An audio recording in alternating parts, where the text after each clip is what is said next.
Reebok changed the market in a really interesting way. It was originally a shoe that was designed for people that were runners, to the point where they were then able to be the shoe that people wore at the Olympics. Every business is going to face challenges at some point from competitors. Storytelling is super essential to the Reebok brand. It's just about being smart and adapting your strategies, truly finding your niche and staying resilient when market conditions shift. Reebok were able to identify market gaps when they introduced. Welcome to The Disruptionists, where the status quo has no seat at the table. I'm Jess, and this is your invitation to join the movement of game-changing, boundary-pushing strategies that will take your marketing, branding, and customer journey to the next level. Let's get disruptive.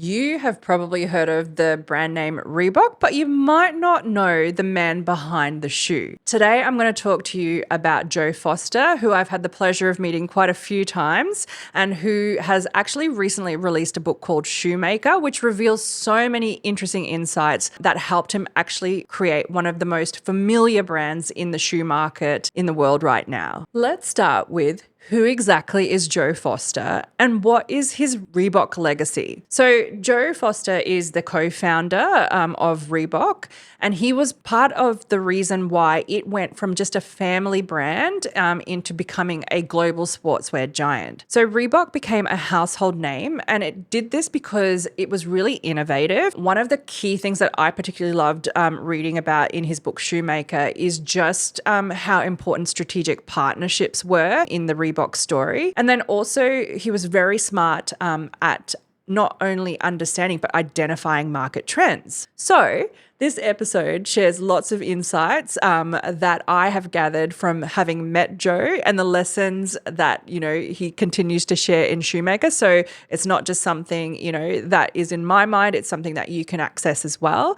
And it's pretty much applicable to any kind of business owner out there. So let's start from the beginning. If you were building a brand from scratch, what are some of the things that you can learn about from the early story of Reebok? Unfortunately, it doesn't happen overnight. Reebok itself, it started small and it had to find its footing in what ended up becoming a super highly competitive market. So one of the reasons why Reebok was able to fuel its early growth is because Joe was really persistent. He had a lot of grit and he focused on doing everything he could in his power to find the right opportunities. So if you could take one thing away from that, it's focus on slow and sustainable growth rather than trying to be that one-hit wonder or an overnight success. And sometimes you're going to have to be prepared for the fact that there may be some setbacks before you reach some of these major milestones. And keep in mind, Joe was able to sell Reebok for $1 billion. It took a lot of time, but imagine having a similar kind of payoff. One of the other things is looking at how innovation was part of his success story. So Reebok actually changed the market in a really interesting way. And this, was one of the things that I particularly love. He and Reebok were able to identify market gaps. And the one that really notably stuck with me was when they introduced Reebok Freestyle. So while she might not remember the specific shoe, it was actually the first athletic shoe that was targeted specifically to women. And what I loved about it is that it was Reebok's way of capitalizing on the aerobics boom. It is something that Nike and Adidas would completely not have paid attention to. But because Reebok understood this particular trend before any of the competitors, it was able to lead in this particular movement. I guess what you should have a think about is maybe can you stay ahead of the curve by innovating and responding to something that's emerging in your industry that maybe your competitors don't even have sight of just yet? Definitely something to consider. Another thing is to look at maybe taking some risks like Joe did. So Reebok was able to really leverage the power of strategic partnerships. One of the things that Joe Foster highlights is the role that bold partnerships with Reebok, were the cornerstone in driving growth. And by that, I mean, it was originally a shoe that was designed for people that were runners on the field. And often they would sign up and coming athletes, like from sporting clubs around England, to the point where they were then able to be the shoe that, people wore at the Olympics as well. And then later on, he also associated himself with celebrities. So what's the big sort of takeaway here for you? What you should look at is taking calculated risks by partnering with the right people or brands that align with your values and target audience as well. Why not just give it a try? Hi guys, I'm just jumping in quickly to stop you there. I just wanted to remind you, if you're a small business owner or you're an entrepreneur and you're looking to gain some clarity or strategies around your marketing, branding, the way in which you can work with customers, you can contact me by checking out the information below. I'm here to support you to start making some really positive disruptions to the industry that you work in and for you and your business. Right back to the episode. Another thing that Joe and Reebok were really, really good at was adapting to challenges. So as you can imagine, anyone that's kind of in the retail space, anyone that's got anything to do with fashion, footwear, it's a highly competitive market, and often, you're going to come across some struggles. So one of the things that Joe shared is that, Reebok faced some pretty fierce competition from Nike and Adidas. And like some of us as business owners, sometimes we're sort of given that point where we're like, ooh, should I back down? Should I let my fear take over? But Joe insisted on focusing and finding Reebok's niche in the market. So much so that he was able to pivot the brand to fitness and lifestyle rather than the more sort of athletic, sporting side of things that like Nike and Adidas were more known for. Like they really associated themselves with athletes. So essentially the lesson or the big takeaway here for me and hopefully for you is that every business is going to face challenges at some point from competitors. So it's just about being smart and adapting your strategies, truly finding your niche and staying resilient when market conditions shift, because the one thing that is constant is change, right? So this is a super important one to keep in mind. The other thing that I thought was interesting was that Reebok was never initially a global brand. It was very much territorial. It was based in the UK. It had a lot to do with the sporting groups and the communities in the UK. So how was Joe able to take it from a homegrown brand to something that became a global player? Well, it wasn't instant.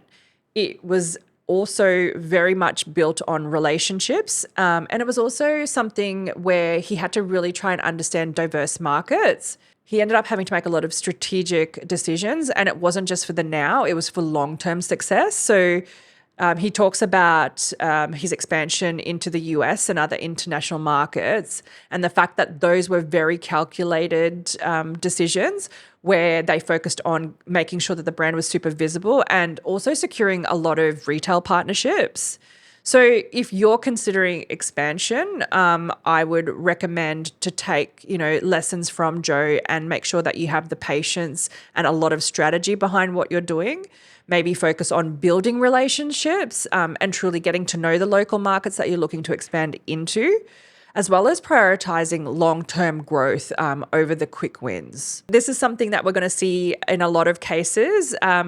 Storytelling is super essential to the Reebok brand. What Joe was able to do is really apply his personal story and really intertwine it deeply with Reebok's success, which is something that comes through really strongly in the book Shoemaker. What I personally loved is that it was entertaining, and he was able to tell the brand story super authentically, and it just made, as a marketing and branding person, it made the Reebok story super relatable to me. So Shoemaker essentially isn't just a business book. It has this amazing narrative about persistence, values, and passions. So really smart way to market, great sort of book to read, more surprisingly enjoyable than I actually thought it would be. And it came down to the fact that maybe you should consider storytelling as a tool, because it will help build a connection with your customers. It might actually make them think of you in a new and better light.